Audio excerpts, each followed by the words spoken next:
Hello, G. Michael Vasey. Well, I live in the Czech Republic, and I've spent the last couple of years investigating some pretty interesting places from an Earth energy perspective and also from a paranormal perspective. Just a couple of weeks ago, I got an opportunity to go and visit Houska Castle.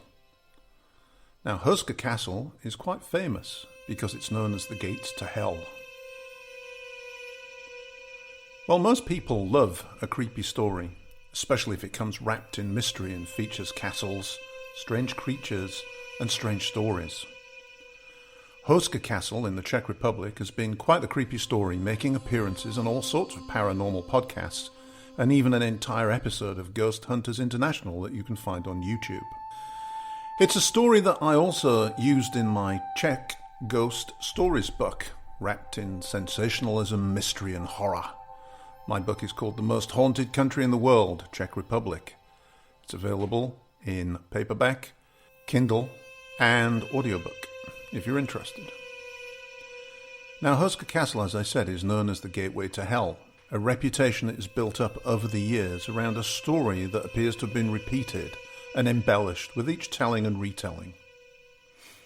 It now provides the owners of the castle some income as streams of tourists visit the castle and its, let's face it, rather tacky exhibits.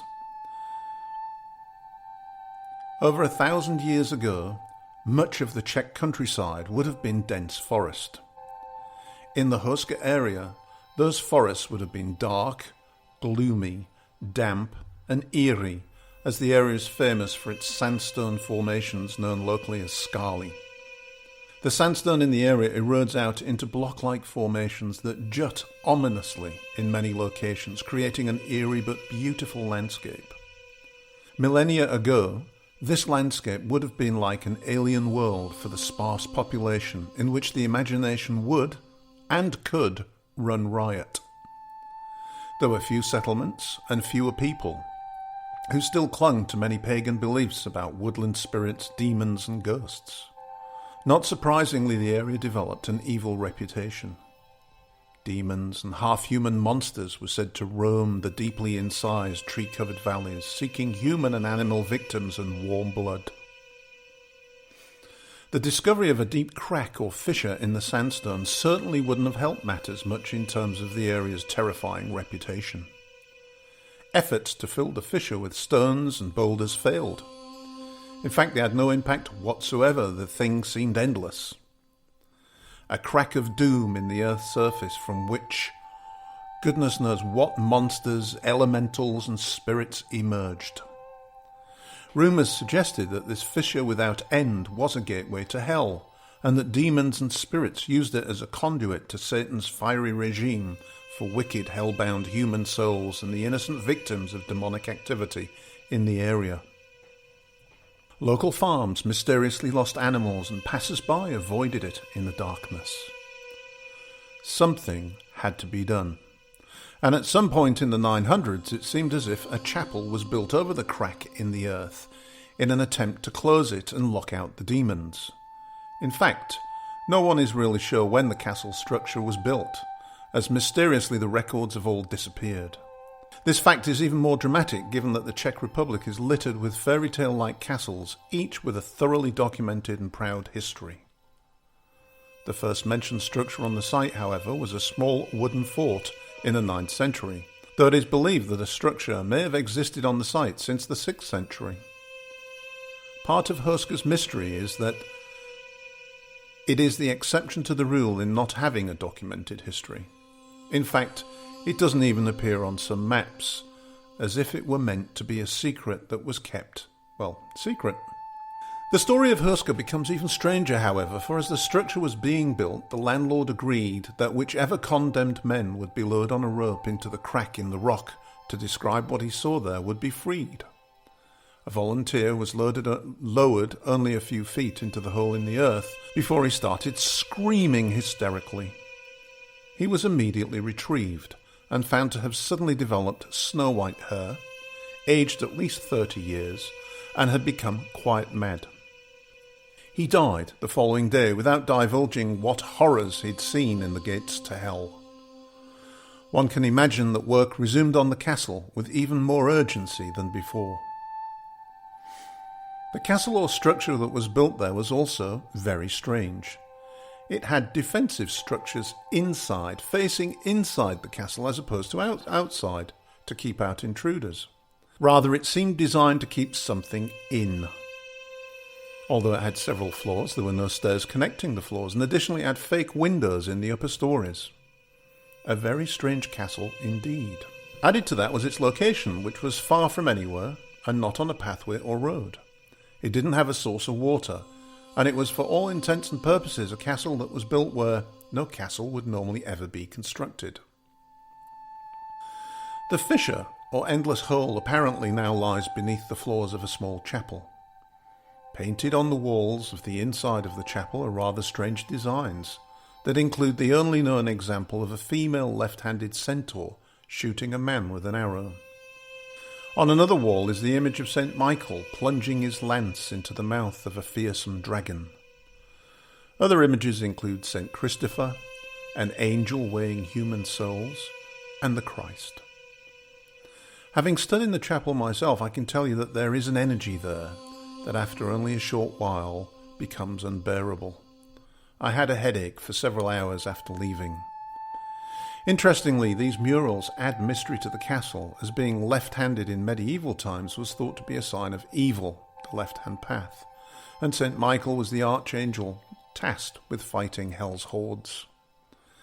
Despite all of this, strange sounds, moans and screams are said to be heard coming from below the chapel, and people have claimed to see demonic entities there, including a strange creature that looks like a cross between a human, frog and giant bulldog, whatever that looks like. A couple of Saturdays ago I revisited Houska, as I said, to show my son visiting from the USA. I'd also visited it in 2019 when unfortunately it was closed. In both instances I could feel the energy probably 10 kilometers away. I feel earth energy, and that's what this is. It's a powerful and somewhat ominous energy that I feel in my throat and at my neck. Unfortunately, the castle was again closed, but we got a good look at the place. False windows behind which there are thick walls, one side built on a precipice while the other is approachable up a gentle hill. We could at least walk around the outside in the fading light of the day, and I had brought my dowsing rods. The dowsing rod showed us 2-meter plus thick energy lines enter the castle, or tried to enter the castle. The entry of one line was defended by a large stone cross that I hadn't noticed before, while the other appeared marked by an ornate and large stone placed on the ground, aligned with the line. The second energy line... But these days, I think I've learned to read things a bit differently. If you take away all of the sensationalism around the place, what do we have left? A fissure in the rock, a chapel in a castle with strange images, energy lines apparently blocked off by crosses, very strong earth energies. The chapel has an image of St. Michael spearing the dragon. Well, the dragon is a symbol of earth energy, and the spearing of a dragon is that of bringing earth energies under human control. The left-handed female centaur drawing reinforces the point, as a centaur also embodies strong earth energies. Even the St. Christopher adorning the wall can be seen as offering the perspective of something changed from bad to good, as St. Christopher is often seen as a dog-headed giant who was redeemed and given human form after he carried the Christ child across a river. My current theory of Houska isn't as sensational as the massive stories on the internet.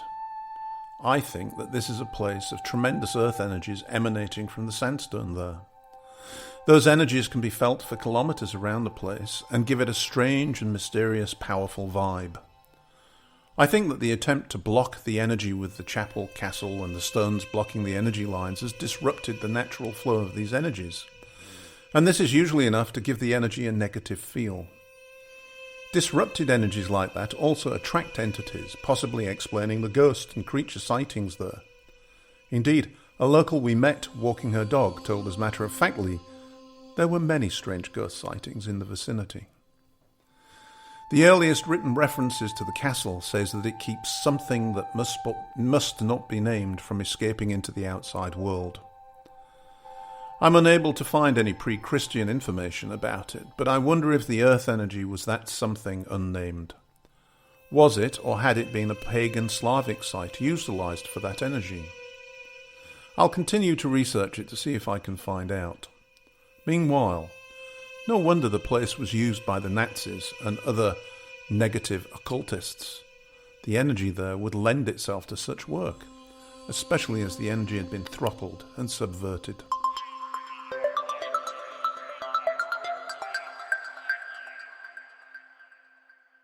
This has been a short episode of The Magical World of G. Michael Vasey. Thank you for joining me. Please do like and follow this podcast series. The more people that listen, the better.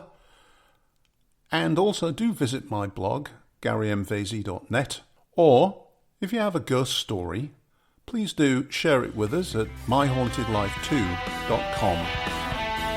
Thanks again for joining and hope to see you again soon. Be safe. Bye.